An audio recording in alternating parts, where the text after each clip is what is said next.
देख रहे हैं भारत 24 और मैं हूं आपके साथ शाजिया निसार लेकर हाजिर हूं देश की राजधानी दिल्ली से जनता के बीच से। जनता की बात यह है, जनता की आवाज। ये वो खास कार्यक्रम है जहां देश की जनता अपनी आवाज को बुलंद करती है, मुखर होकर बोलती है, बिना किसी खौफ के, बिना किसी डर के बोलती है। और आज का मुद्दा आप सभी के लिए, हम सभी के लिए बहुत ही ज्यादा महत्वपूर्ण, क्योंकि मुद्दा है बजट का।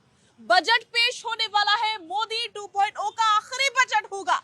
देश को इस बजट से आखिर क्या उम्मीदें हैं, क्या होना चाहिए और क्या नहीं होना चाहिए, इसी मुद्दे पर करेंगे बड़ी चर्चा। खास मेहमानों का पैनल हमारे साथ मौजूद रहेगा, देश की जनता हमारे साथ मौजूद रहेगी, देश की जनता हमारे साथ जुड़ चुकी है। सभी का बहुत बहुत स्वागत है। और दूसरी तरफ है खास मेहमानों का पैनल, सभी का तारुफ जल्दी से करवा देते हैं। जगदीश शर्मा जी हमारे साथ मौजूद रहने वाले हैं, परविंदर सेठी जी अपनी उपस्थिति दर्ज करवाने वाले हैं, राहुल तालान जी हमारे साथ मौजूद रहने वाले हैं, रवि अरोड़ा जी हमारे साथ मौजूद रहेंगे और साथ ही साथ संजय मिश्रा जी भी अपनी उपस्थिति दर्ज करवाने वाले हैं। और शुरुआत में संजय जी के साथ ही करूंगी। संजय जी, आम बजट आखिरकार पेश होने वाला है, बहुत सारी उम्मीदें हैं या कोई भी उम्मीद नहीं है, क्योंकि मोदी 2.0 का ये सालाना आखिरी बजट होगा।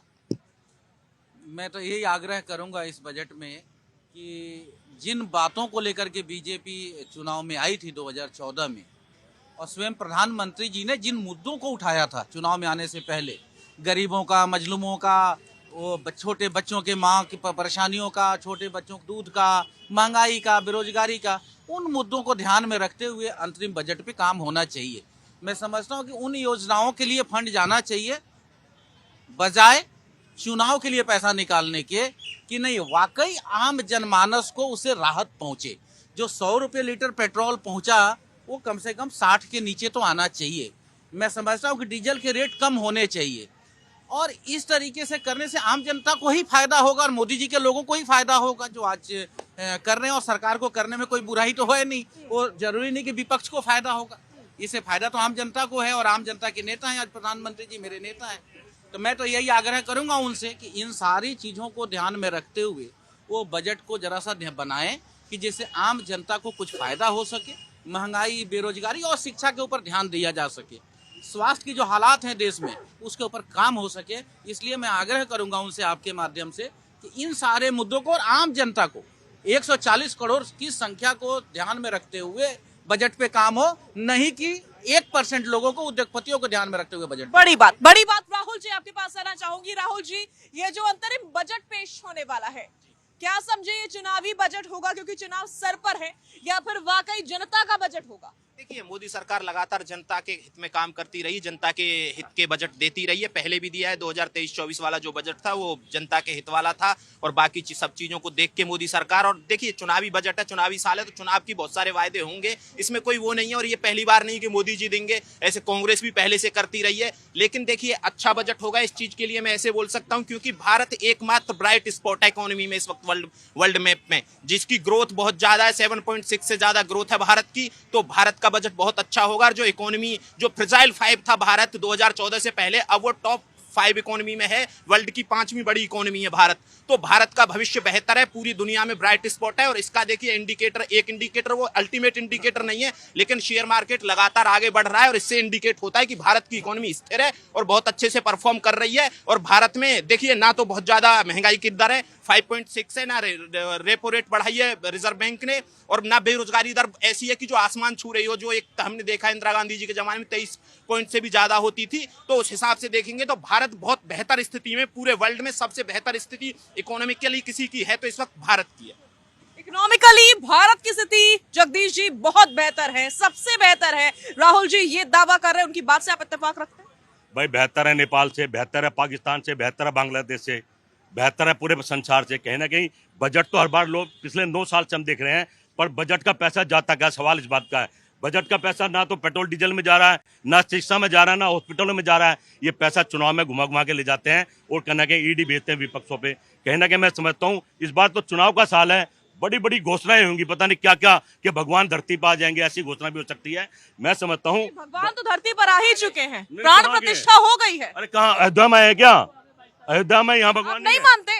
नहीं, भगवान तो हमारी आत्मा में, पर ये तो बाहर ले आए हैं जिनमें लेट लेट के पूजा कर रहे हैं। भगवान हर जगह, इस बात को समझना चाहिए। और बजट के अंदर भगवान का क्या लेना देना, मैं समझता हूँ बजट की बात में धार्मिक राजनीति दूर रहनी चाहिए। कहने के मैं समझता हूँ सरकार जिन वादों पर आई है उन वादों पर बात करेगी तो पता लग जाएगी। नेपाल में प्रधानमंत्री गए थे, 10,000 की घोषणा करे, आज तक नेपाल वाले नाराज है, दोबारा नहीं गए। कहने के घोषणा की सरकार है, घोषणा बड़े करेगी, और घोषणा से देश नहीं चलेगा, काम से देश चलेगा। ठीक है, ठीक है, ठीक है। रवि अरोड़ा जी प्लीज थोड़ा सा आगे आइए। जगदीश जी कह रहे हैं इस बार धार्मिक राजनीति बजट में नहीं होनी चाहिए। नया शब्द उन्होंने उजागर किया है, नया शब्द निकाला हम सबके लिए भी। क्या होती है ये धार्मिक राजनीति बजट में? देखिए, धार्मिक राजनीति जहाँ तक बात चल रही है राम मंदिर को लेकर लगातार, क्योंकि बीजेपी उसको लेकर कहीं ना कहीं पूरे देश के अंदर जो एक माहौल पैदा हुआ, उससे कहीं ना कहीं यह लगने लगा हिंदुओं को कि एक बड़ा जिसका इंतजार था, क्योंकि जो मुगलों के शासन में हुआ जिस प्रकार से, तो उसके बाद ऐसा लगने लगा कि राम आ गए, तो उसके लेकर पूरा देश एकजुट हो गया और एक ऐसा माहौल बन गया देश के अंदर जैसे दिवाली सच में मनाई गई। तो इसको लेकर कहीं ना कहीं विपक्षी पार्टियों को जरूर इस बात से को बुरा लग रहा है, लेकिन सच्चाई ये है कि जहाँ तक हम बजट की बात कर रहे हैं, अभी फाइनेंस मिनिस्ट्री की एक रिपोर्ट आई है जिसमें बताया गया है कि आने वाले 3 साल में हमारी जो अर्थव्यवस्था है $5 ट्रिलियन तक पहुंचने वाली है और दुनिया का तीसरा सबसे बड़ा अर्थव्यवस्था बनने वाला है हिंदुस्तान। तो ये अपने आप में बहुत बड़ी बात है, लेकिन फिर भी मैं आपके चैनल के माध्यम से ये बताना चाहूँगा सरकार को कि सरकार ने पिछले कई सालों में बहुत दावे किए हैं जो कहीं ना कहीं फेलियर हुई है। तो उसमें बताता हूँ, जिस प्रकार से हर घर में जल, हर घर में नल, हर घर में जल, लेकिन पीने का पानी देश की राजधानी में किसी के घर पे नहीं है, सब पानी खरीद के पीते हैं। ऐसे ही सिर्फ देश की राजधानी, पूरे देश का यही हाल है। अब बात करें रसोई की, क्योंकि जब बजट आता है तो सबसे पहले जो ध्यान जाता है रसोई पर जाता है, और जब हम रसोई की बात करते हैं तो एग्रीकल्चर से लेकर पेट्रोलियम मंत्रालय तक उससे जुड़े हुए हैं। पेट्रोल महंगा है, गैस सिलेंडर महंगा है, घर की दालें, सब्जियां, हर मतलब किसानों की अगर हम बात करते हैं 6,000 रुपये साल का दिया जाता है, उसे बढ़ाया जाना जरूरी है, कम से कम 12,000। 11,290 लोगों ने सुसाइड किया था किसानों ने, ये एनसीआरबी की रिपोर्ट आई है 2022 में। उसके बाद 20 लाख करोड़ रुपए भारत सरकार ने पिछले बजट में दिए थे जो किसानों को लोन देने के लिए, लेकिन उसे बढ़ाए जाने की जरूरत है, क्योंकि जितनी जरूरत हम डिफेंस को मजबूत करने की जरूरत है, उससे ज्यादा आज हमें अपने किसानों को मजबूत करने की जरूरत है, क्योंकि आज किसान बहुत ज्यादा पिछड़ रहा है जिस हिसाब से हम देखते हैं। ठीक है, जितनी कमियां सेठी जी अभी रवि जी ने गिनवा दी हैं, क्या वाकई आपको लगता है इस बार का बजट जो है बहुत शानदार रहने वाला है? सरकार की तरफ से उन सभी खामियों को पूरा कर दिया जाएगा? देखिए, जब भी बजट आता है एक आम आदमी, गरीब आदमी, चाहे मिडिल क्लास हो चाहे अमीर व्यक्ति हो, उसकी एक उम्मीद जागती है सरकार के प्रति कि शायद इस बजट के अंदर हमारा ध्यान रखा जाएगा। जिस प्रकार से एक सबसे बड़ा जो गरीब आदमी का बजट होता है, किचन का बजट होता है। किचन के अंदर गैस सिलेंडर की बात है, जो 500 रुपए का सिलेंडर 1100-1200 रुपए में चला गया, सब्सिडी के नाम पे उसको 500 से 1200 रुपए कर दिया, गरीब आदमी के ऊपर मार करी। उसी प्रकार आप पेट्रोल की बात करिए, डीजल की बात करिए, आप शिक्षा की बात करिए, आप स्वास्थ्य की बात करिए। शिक्षा को अफोर्डेबल बनाना पड़ेगा। अगर एक व्यक्ति को अपने बच्चे को डॉक्टर बनाना चाहे, उसका घर बिक जाता है। अगर एक व्यक्ति को अपना घर में कोई बीमार है, उसका इलाज कराना पड़े तो उसका घर बिक जाता है। इन चीजों को सरकार को अफोर्डेबल बनाना पड़ेगा।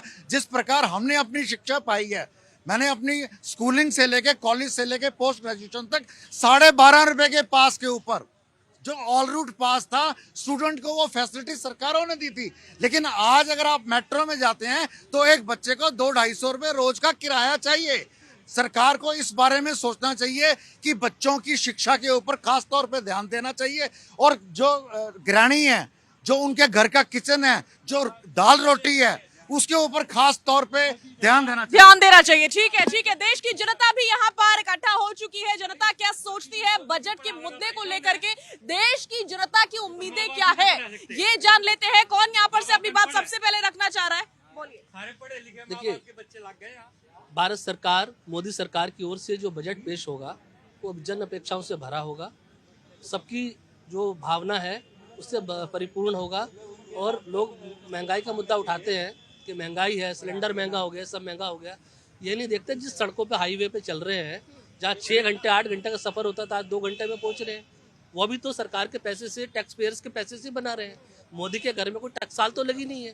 टैक्स पेयर्स का पैसा अगर जनता के हितों में मोदी जी इस्तेमाल कर रहे हैं तो उसको सराहने का कार्य नहीं करेंगे, बस मोदी को गाली दे दो, मोदी को कोसते रहो। अभी एक भाई साहब बोल रहे थे कि ऐसा लग रहा है पृथ्वी पर राम आ गए। बिल्कुल राम आ गए। 500 वर्षों बाद राम आए हैं। 60 वर्षों से ये सरकारें टेंट में, ठीक है, टेंट में बिठा के रखा राम को। खुद ठाट में रहते थे टैक्स पेयर्स के पैसे पे, और राम लला टाट में रहते थे, तब इनको शर्म नहीं आई। तब एक बार भी राम मंदिर के लिए अयोध्या में नहीं गए। कहाँ गए? सुप्रीम कोर्ट में। राम है ही नहीं।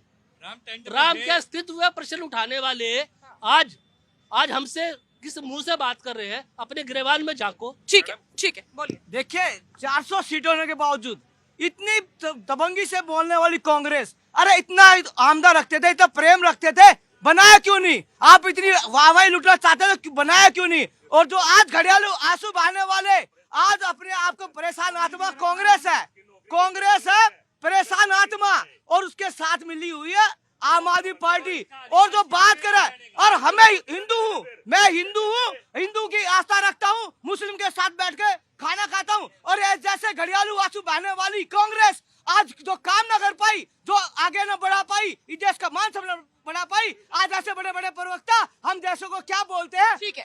और कौन बोलना चाहता है यहाँ से? ये बताइए कि इस बार बजट से क्या उम्मीदें हैं, क्या लगता है आपको, और क्या चाहते हैं आप? बिल्कुल मैं ये चाहता हूँ कि GDP is not the measurement of the growth of the country.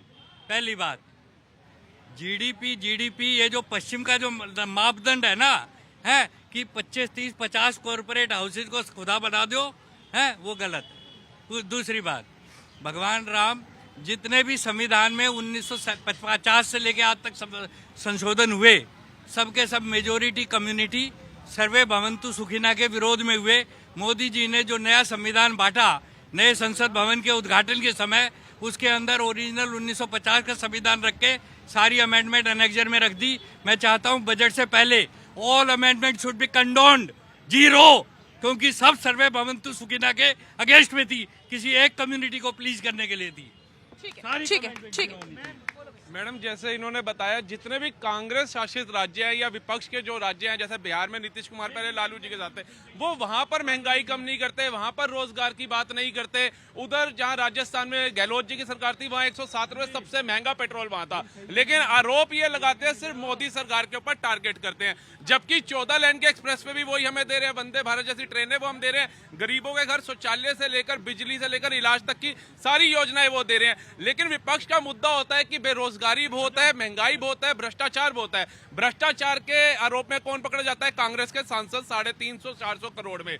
और कांग्रेस की जहां पर सरकार होती है, हिमाचल में जब वो चुनाव लड़ने जाते हैं तो महंगाई का मुद्दा उठाते हैं, लेकिन वहां जाने के बाद ही 8% वैट बढ़ा देते हैं डीजल के ऊपर। तो महंगाई करके आप मोदी का विरोध तो करते हैं, लेकिन जब आपकी सरकार आती है आप तो उससे ज्यादा महंगाई करते हैं और जनता पे बोझ डालते हैं। और भाई साहब ने जैसे कहा था कि शिक्षा की बात, यही हमारा भारत देश है जहां पर रिक्शे वाले की बेटी भी आईपीएस बन के निकलती है। यही हमारा देश है जहां पर आईएएस आईपीएस गरीबों के बच्चे बन करके निकलते हैं, जहां अमीरों के नहीं निकल पाते। यही कांग्रेस की सत्ताधारी सरकार रही थी जहां हमारे बड़े बड़े डॉक्टर, बड़े बड़े साइंटिस्ट देश छोड़ करके विदेशों में चले गए थे, अमेरिका जैसों में। तो यही चीज अगर उनको रोकने की होती कांग्रेस ने अपने शासनकाल के अंदर, तो आज भारत कहां होता जो मोदी शासनकाल के अंदर है। पहले चाहे किसी भी मुद्दे को आप ले लो, पाकिस्तान का मुद्दा हमारे लिए बहुत था मैडम, वो बम फोड़ता था और मुद्दा कश्मीर जाकर के अटक जाता था यूएनओ के अंदर। आज कश्मीर का मुद्दा शांत हो गया, हमारे यहाँ वो पत्थरबाज अब क्यों नहीं है, वो आतंकवादी घटनाएं अब क्यों नहीं हो रही। तो यो जनता को दिख रहा है कि मोदी के आने के बाद ये सब चीजें जो है संभव हुई है।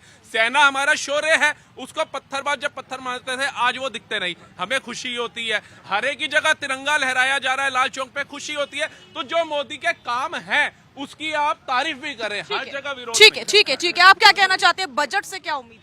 मेरी उम्मीद साजिया जी ये है कि एक तो जो डिसेबल सोल्जर्स हैं ना उनकी, और जो सोल्जर्स की विधवाएं हैं उनकी पेंशन्स बढ़ाई जाएं, क्यों कि उनको सबसे लोअर ग्रेड की पेंशन मिलती है।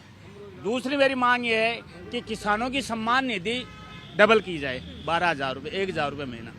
तीसरी मेरी मांग ये है कि जो भी महंगाई की जो ये बात कर रहे हैं ना, अभी भाई साहब कह रहे थे कि डॉक्टरों में घर बिक जाता है, मैं आपको ये कह रहा हूँ, मैंने 3 डॉक्टर बनाए हैं, मेरे तो खेत का खेत की 1 इंच जमीन नहीं बिकी, यह कौन सी तारीख है? उसके बाद मैं ये बताना चाह रहा हूँ, इनको जो मांग इनको करनी नहीं आती। मैं ये कह रहा हूँ, जो लड़के पढ़ रहे हैं, एजुकेशन जो लोन लेते हैं, उनसे लोन का 5% ब्याज लिया जाए। बैंक जो 16% लेते हैं, बाकी का ऊपर का ब्याज जो है वो गवर्नमेंट अपने खाते से, ये मेरी मांग है। ये आपकी मांगे हैं, आप कुछ कहना चाह रहे थे जगदीश? देखिए, अब एक भाई नौजवान चला गया नजर नहीं आ रहा, कह रहा था मोदी ने वंदे मातरम ट्रेन दे दी। भाई मोदी ने वंदे मातरम ट्रेन तो दे दी, उसमें सवारी करके तो दिखाओ। जब कांग्रेस टाइम था साधु संत महात्मा बुजुर्ग आदमी फ्री में जाते थे, अब कोई घुस के दिखाओ ना ट्रेन में फ्री, 3 गुना पैसे हैं। मोदी ने नहीं दिए, सही मायने में लूट का खजाना अडानी का खेल चल रहा है। और ये जो भाई कह रहा है कि मेरे बेटे 3 MBBS है, और मैं कहना चाहता हूँ आज एक एडमिशन तो करा के दिखाओ, घर बिक जाता है, ये सच बात है। शायद दिन का ना बिकाओ, एक कांग्रेस के टाइम में डॉक्टर बना के 8 डॉक्टर बना दो। कितने बेटे आपके डॉक्टर हैं? कितने बेटे डॉक्टर आपके? तीन अभी लो, मैं आपको नंबर देता हूँ तीनों के। अरे दिल्ली में ठीक है ठीक है, जवाब मिल गया जगदीश जी, प्लीज। हम बजट से ये चाहते हैं मैम कि जो 2013 तक जो 2013 वाले बुरे दिन थे हमारे वही लौटा दो। ये अच्छे दिन हमें नहीं चाहिए, ये अच्छे दिन हमें नहीं चाहिए। क्या रहा उसका? जो हवाई चप्पल वाला हवाई जहाज में बैठता उसका क्या रहा? अगर अभी एक भाई साहब कह रहे थे, अभी एक भाई कह रहे थे कि कांग्रेस ने घोटाला किया। अगर कांग्रेस घोटाला करती तो आज ये सारे अंधभक्त पोलियो के उसमें तगड़े लूले होते।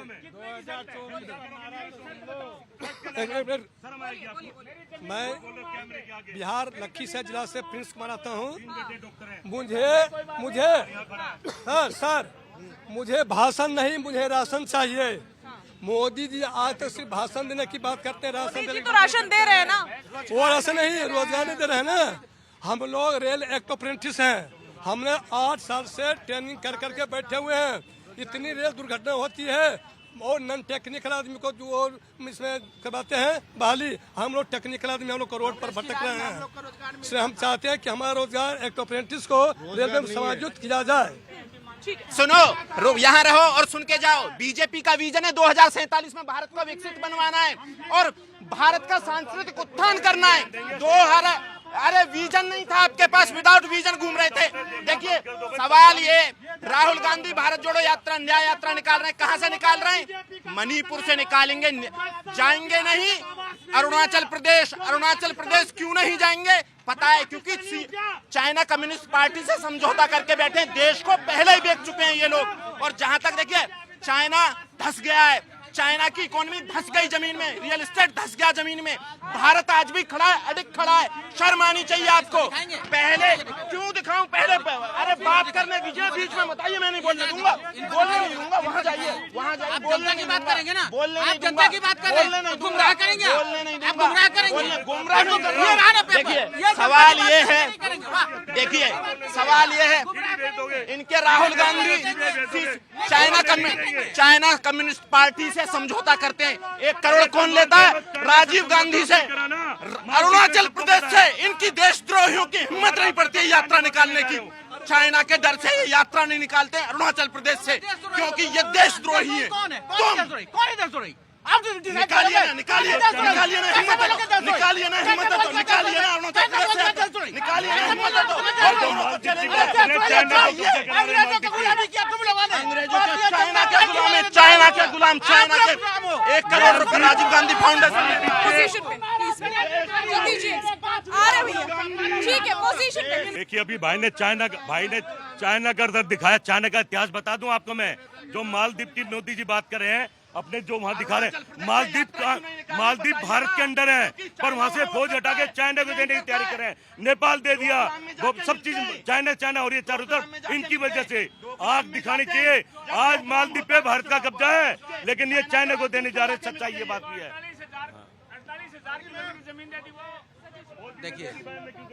देखिए देश की जनता को सच्चाई से अवगत होना चाहिए। आप इनको गुमराह करेंगे, क्या कर लेंगे इनको गुमराह करके? इनको गुमराह करने का मतलब कि हम देश को बर्बाद कर रहे हैं। आज जो एक सरकार का काम होता है, मैं जिम्मेदारी के साथ कहता हूं कि नरेंद्र मोदी जी, आपने जो 2013 में कहा था, आप उस पर काम करिए। मैं तो कह रहा हूं कि इनके बच्चों की शिक्षा की व्यवस्था करिए। ये तो अटल बिहारी वाजपेयी भी कहते थे कि भाई जिस स्कूल में जो देश की जनता है उसके लिए शिक्षा फ्री होनी चाहिए, उनका इलाज फ्री होना चाहिए, उनको कानून व्यवस्था फ्री मिलनी चाहिए। ये तो अटल बिहारी वाजपेयी कहते थे। ये तो विपक्ष कह ही नहीं रहा है। आज आप मजाक में उड़ा देंगे तो अटल बिहारी वाजपेयी की बात को सुन लीजिए। उसके बाद में 1947 में 1947 किसने किया और क्यों किया बताइए। देश की बात करते हैं, देश की बात करेंगे। सवाल पूछ लिया, बताइए ना, सवाल पूछिए। 1 करोड़ रुपए क्यों लिया राजीव गांधी फाउंडेशन ने चाइना से, ये बताएंगे आप? और ये बताएंगे ना, अरुणाचल प्रदेश से यात्रा क्यों नहीं निकाली, ये बताएंगे? सवाल के बाद रुकते हैं ना, सवाल के बाद रुकिए।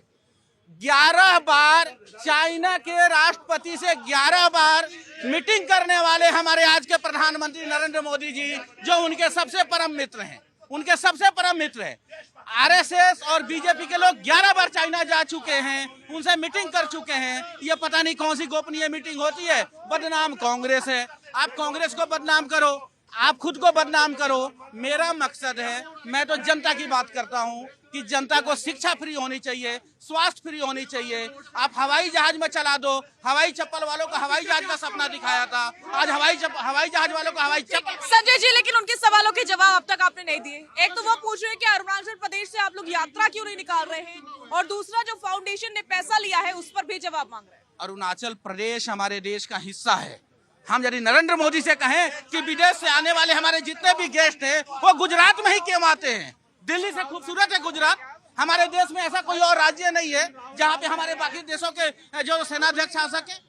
बताइए ना जरा, इसका जवाब इनसे पूछिए। गुजरात ही क्यों आ रहे हैं अमेरिका के राष्ट्रपति? गुजरात ही क्यों बुलाए जाते हैं चाइना के राष्ट्रपति? गुजरात से क्यों बुलाए जाते हैं रसिया के राष्ट्रपति? गुजरात एक राज्य क्यों भारत में ऐसा बना दिया गया जहाँ पे वो आएंगे? बिहार क्यों नहीं आएंगे? पिछड़ा हुआ है, बिहार में भेजिए जरा। जवाब के बजाय सवाल होंगे यहाँ पर।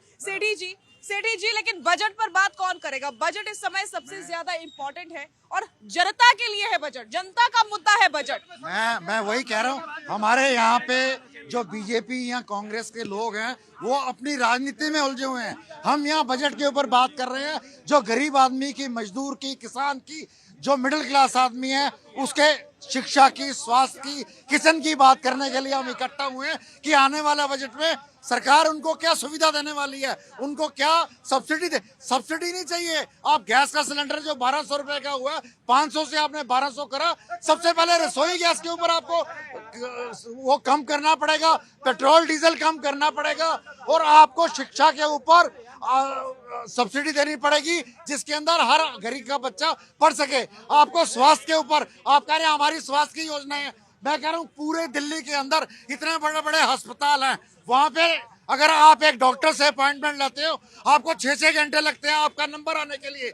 आप कौन सी सुविधा की बात कर रहे हो? ये प्राइवेट हॉस्पिटल में अगर एक गरीब आदमी जाता है उसका घर बिक जाता है। शिक्षा के लिए अगर आप पढ़ाने जाते हो उसका घर बिक जाता है। जिसके पास पैसे हैं वो तो पढ़ा लेता है। हम यहाँ बात कर रहे हैं गरीब आदमी की, मजदूर आदमी की, किसान की, रिक्शा वाले की, पटरी वाले की। उसका जीवन कब सुधरेगा, वो कब अपने बच्चों को पढ़ा पाएगा और अपने गरीबी स्तर से ऊपर आ पाएगा? बड़ा सवाल है। और राहुल तालान जी, आपके पास वापस लौटूंगी जनता के पास जाने से पहले कि बजट पर बात करना बहुत ज्यादा जरूरी है। बेशक साल दर साल चीजें बदल रही हैं, लेकिन आज भी वो समय नहीं बदला है जब मिडिल क्लास पिस ना रहा हो। बेचारा पैसे कमाता है अच्छे, लेकिन वो क्या करे कि टैक्स में सब कुछ कट जाता है। देखिए, बिल्कुल सरकार को टैक्स में रिबेट देना चाहिए, ये हर किसी की मांग है। और ये बात तो हम कब से कर रहे हैं। और देती ऐसा नहीं है कि, लेकिन ऐसा नहीं हो सकता ना कि सब कुछ ऐसे बोल दे कि नहीं भाई अब 10 लाख की इनकम तक को फ्री कर दें। ऐसे नहीं होगा ना। 10 लाख तक की इनकम फ्री की है, लेकिन वो दूसरे तरीके से की है। तो जो टैक्स में रिबेट है वो होना चाहिए, क्लियरली होना चाहिए। ऐसा नहीं है कि नहीं होना चाहिए, क्योंकि आम लोगों के पास पैसा होना चाहिए। दूसरी चीज देखिए, ना सुन लीजिए पहले प्लीज। दूसरी चीज है ना, बहुत सारी चीजों में देखिए राशन सस्ता करने की जरूरत है। राशन, बहुत सारी चीजों से जीएसटी बिल्कुल हटाने की जरूरत है, और ये आम लोगों की मांग है और सरकार पे इसको गौर करना चाहिए। मैं ये नहीं बोल रहा। तो एडवर्टीजमेंट चला रही है कि 80 करोड़ जनता को हम मुफ्त में राशन बांट रहे हैं। देखिए, तो दे रही है ना सरकार, वो अब जो कर रही है सरकार वो भी ना करे। जनता कह रही है आपको रोजगार दीजिए। अगर जो किसी को मुफ्त राशन दिया जाता है तो कोई बुरी बात थोड़ी है। वो भी जनता के, जो जनता टैक्स दे रही है उसी पैसे सरकार पैसे थोड़ी छाप रही है। सरकार के पास इतना पैसा थोड़ी, सरकार हमसे ले रही है, हम ही दे रही है। अमीरों से ले रही है, गरीब को दे रही है। तो ये हर सरकार ने किया है, इन्होंने नहीं किया है क्या? ये फूड सिक्योरिटी बिल नहीं लेके आए थे ना, तो उसको कोई नकार देगा कि कांग्रेस लेके? ठीक है, जवाब। देखिए मैडम, अभी भाई कह रहा था कि टैक्स सबको देना चाहिए, नहीं देने, टैक्स पर बात कर रहे थे। हमारे देश के प्रधानमंत्री ने कहा था एक बार मुझे ले आओ, सब टैक्स फ्री हो जाएंगे, सबके अच्छे दिन आ जाएंगे, डीजल पेट्रोल 30 रुपए हो जाएगा। लड़ाई ये है कि हम विपक्ष में हैं और हमारा फर्ज बनता है इनकी आवाज उठाना कि प्रधानमंत्री ने जब क्या कहा था और अब क्या कह रहे हैं। टोटल सोशल मीडिया पे है, पर टीवी चैनल, मैं बता रहा हूँ आपको, मैं जब मैंने टीवी देखा तो देखता हूँ तो क्या प्रभु राष्ट्रपति सारे नत समकते महात्मा गांधी के सामने। मैंने ये भगवान ये आखिर चाहते क्या है? एक तरफ तो गोडसे का मंदिर बनाने की बात करते हैं, एक तरफ महात्मा गांधी के पैरों पड़े हैं। भगवान इनको जाने चाहते क्या है? अब तक हमारे समझ में नहीं आया। बोला था रघुपति राघव राजा राम, महात्मा गांधी जी के भी राम थे। और जो जगदीश जी की पार्टी जो सपना पूरा नहीं कर पाई महात्मा गांधी का, वो मोदी ने कर दिया, राम मंदिर बना दिया। राम मंदिर बना दिया, ठीक है। गांधी रहेगा। मैं इनसे एक प्रश्न पूछना चाहता हूँ कि कितने लोग टैक्स भरते हैं भारत के अंदर? सिर्फ इस बात का मुझे जवाब दे दीजिए, कितने लोग टैक्स भरते हैं? कितने लोग आपको बताता है? कुछ लोग डायरेक्ट टैक्स, कुछ लोग डायरेक्ट टैक्स भरते हैं और कुछ लोग इनडायरेक्ट टैक्स भरते हैं। अगर जो जगदीश जी चिप्स खरीदते हैं, जगदीश जी, हर कोई भारतीय नागरिक टैक्स भरता है, हर कोई। अगर जो जगदीश जी के घर में 11 टीवी है तो उन्होंने टैक्स दिया है। 11 टीवी मेरे घर में प्लीज जनता की सुन लेते हैं, जनता क्या सोचती है और जनता को आ रही हूँ। भैया क्या उम्मीदें हैं इस बार के बजट से, क्या चाहते हो?